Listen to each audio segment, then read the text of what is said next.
अस्सलाम वालेकुम दोस्तों, welcome back to our channel find Urdu.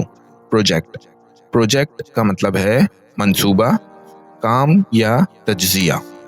Project का मतलब है कोई बड़ा काम या तज्जिया जो किसी खास मकसद के लिए किया जाए। ये अक्सर एजुकेशन, बिजनेस और कंस्ट्रक्शन में इस्तेमाल होता है।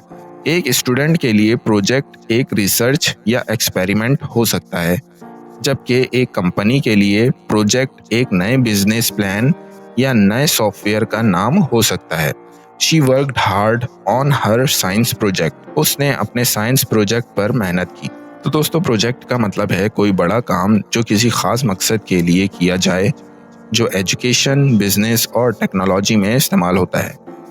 उम्मीद है अब आपको प्रोजेक्ट का मतलब समझ में आ गया होगा।